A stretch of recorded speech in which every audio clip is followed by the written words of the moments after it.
I'm gonna show you the exact process how I draft claims as a patent attorney with 18 years experience. Back in the days, I always started with a blank Word document, but this has two major problems. Number one is writer's block. So when the cursor was blinking at me, it always took me a lot of time, to figure out, should I start with a method claim? Should it be a system claim? What should the generic term be? And it took me quite some time to get into the flow. Number two is lack of structure.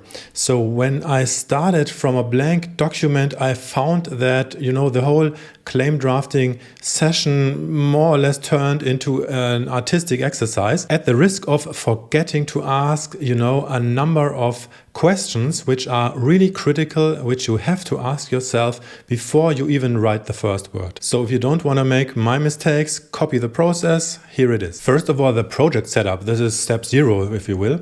So typically, I would take like an hour or so to really go through the invention description, through the materials I received from my client and really understand the invention, right? Sometimes the documentation might be a bit chaotic or there may be certain gaps in it, right? In this case, I like to run the documentation through a special prompt I designed, which then, improves the structure and also consistency. I'm going to put a link to this prompt in the description for you. So at this point, we are now assuming that we have an invention description on the table in which all technical facts are in there and which is, consistent and complete. Next thing I do is I start up my AI chatbot and I'm putting in a first prompt, which just has the purpose, to set the AI up on the wrong track, to give it a role and a proper task description and some general guardrails. You can see that it now introduces itself and it asks me to start by providing the source material, which is the invention and some prior art optionally, and also optionally some focus notes. And this is actually step 1 already, understanding the invention, right? So I'm going to input the invention description here. And now I'm having a structured conversation with my AI about the invention, right? You can see here that the AI has first asked about the protection goal. So what is the primary protection goal for this invention?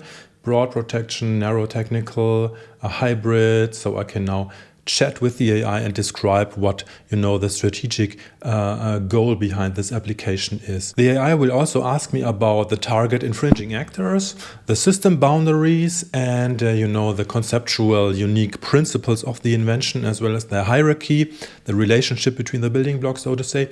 And also it will ask me about any missing, unclear or inconsistent technical detail. I'm gonna skip ahead in this demo. And now after all these questions have been clarified, my chatbot outputs a structured invention summary. This makes sure that, I can check whether the AI has understood everything and whether we have a common understanding of the invention. By the way, if you want to try this out for yourself, I have a demo of this exact first step of my workflow as a free custom GPT on my website. I will put a link into the description. Step 2 of the process is the prior art. So you can see that my chatbot now looks which prior art it has on hand. There is no documents uploaded, but there is some prior art mentioned in the description.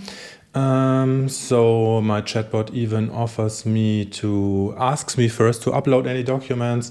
It also offers me to do a kind of a top-up search in its own knowledge base, and it can suggest, search strings, keywords, CPC classes, things like that, so that I can do a web search. Once we have all the prior art collected, so to say, right, the chatbot will go on and select the closest prior art based on the typical, EPO framework. So we have that here. Step 3 is about the distinguishing features and their technical effects. So a next prompt.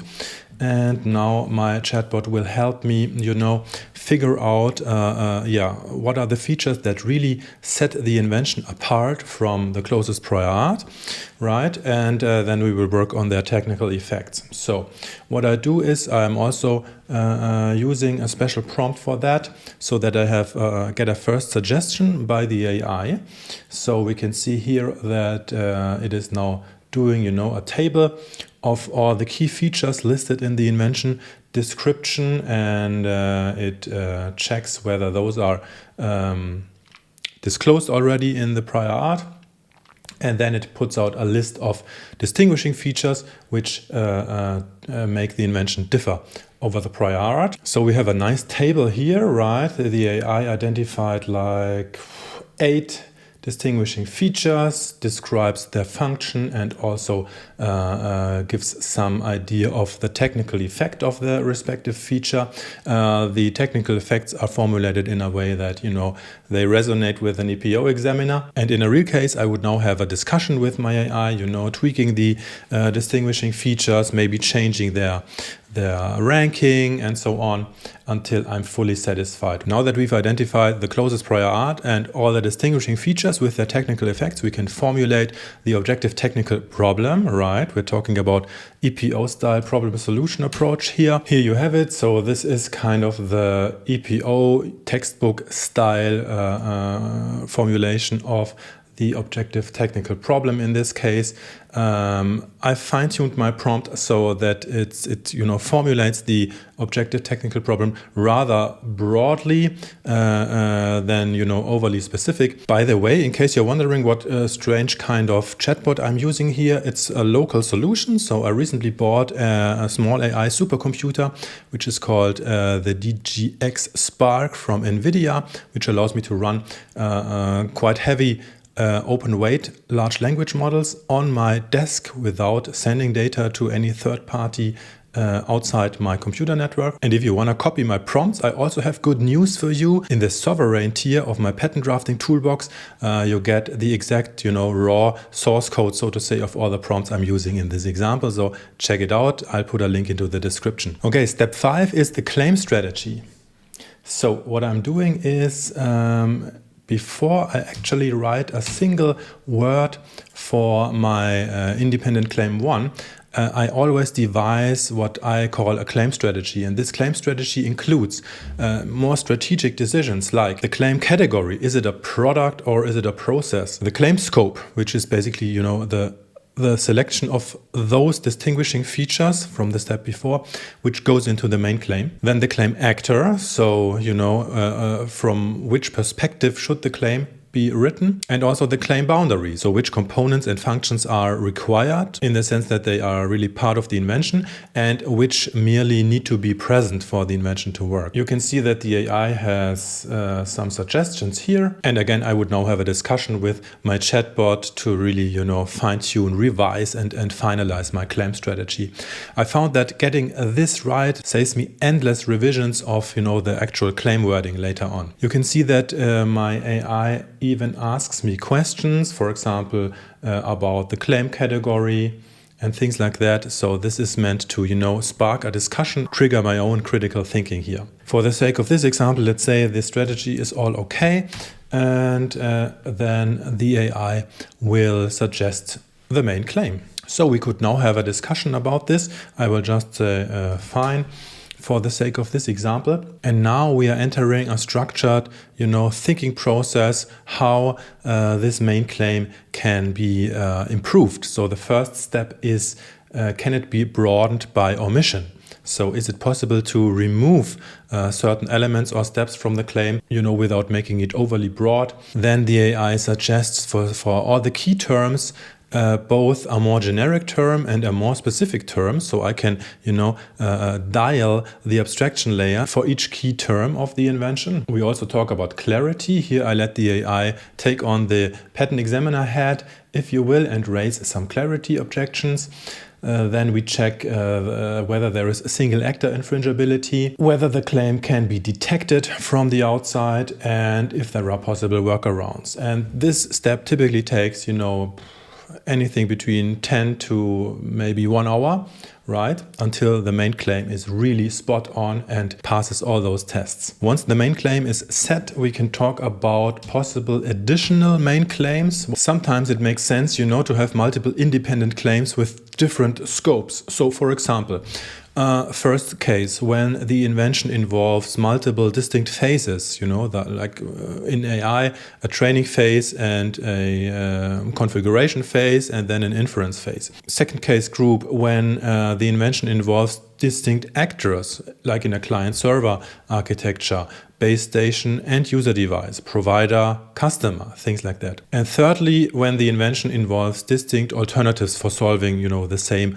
objective technical problem. As you can see, I can run a prompt to suggest these and then again have a discussion with my AI about the exact selection of these additional main claims. In addition, the AI also suggests other category claims, which in my cases, I'm working only on digital innovations, right? Is typically, the EPO trifecta of a method claim, a data processing system claim, and a computer program claim. Once we have the main claims all set up, let's talk about fallback positions. And here I run another prompt, which then goes through the list of distinguishing features. It turns every distinguishing feature which we haven't included in the main claim into one fallback position, right? So it will write a group of dependent claims for that, supplemented with, interesting implementation details from the description. We can see that here.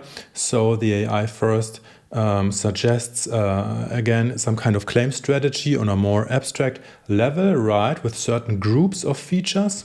And then I can now have a discussion with my AI, to rearrange the groups or change them completely. And once that's fine, the AI will write out the dependent claims. So you can see it's now writing out the dependent claims, and now we're almost finished. So last thing I do is I let the AI, clean up everything and compile all the intermediate results. And here we have the final results. We have, first of all, the full claim set, copy and paste ready. Then the AI gives me a claim strategy summary, which, summarizes the main findings of the thinking process, like the invention summary, the closest prior art selection, the list of distinguishing features and the technical effects, the OTP, the claim strategy, and so on. This is helpful later when I'm actually drafting the patent description. And thirdly, the AI gives me so-called notes for the description, which are, random facts which need to be included into the patent description, like